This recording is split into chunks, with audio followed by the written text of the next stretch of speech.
ఎవ్వరు నమ్ముతలేడు. లాస్ట్లో మన గంగావ కూడా నమ్ముతలేడు. ఎందుకట్లా నువ్వు అడుగు. గంగావ తెలంగాణ ఉండబోయా ఇక లక్ష రూపాయలు రాలే అంటే ఆమె స్టైల్లో చెప్తుంది అంటున్నాను. గంగావ కూడా నమ్మది. అర్థమైందా? కాబట్టి ఈరోజు ఎవ్వరు నమ్మరు. ఈరోజు మోసగాళ్ళు అయినారు, దొంగలు అయినారు. 1,75,000 పెట్టుబడులు వస్తాయి. తీర్మానం మళ్ళీ వచ్చి ఇక గుడికాడ ఎందుకు నిలబడతారు అబ్బా పైసలు దబ్బేనికి? తిరుపతి రెడ్డి గారు ఎందుకు కదా అలా ఏళ్ళు పెడతారు? నీకు తెలుసా అమీన్పూర్ పెద్ద చెరువు కాల పైన ఇండ్లు కూలగొట్టింది కదా, మీరు కవర్ చేసాను. చెరువు మధ్య కూలగొట్టినాక మీరు పోలే ఏమైందో ఇప్పటిదాకా FTL ఫిక్స్ చేయలే. ఈ కింద నెక్స్ట్ కూలగొట్టే మీయే అని కింద కొన్ని నీళ్ళు ఉంచారు.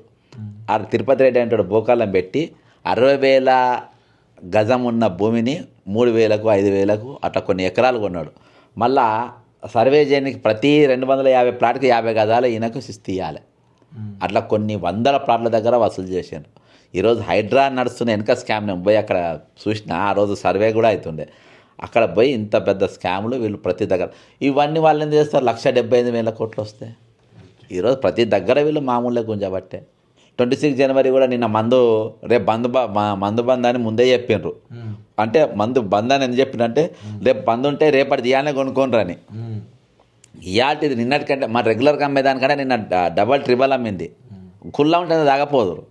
అంటే ఇలా ప్రభుత్వం ప్రతి దగ్గర కూడా వ్యాపారం చేయడానికి, ప్రతి దగ్గర డబ్బు గుంజడానికి, ఆ డబ్బు ప్రజల క్షేమం కోసం, ప్రజల సంక్షేమం కోసం ఖర్చు పెట్టడానికి కాదు.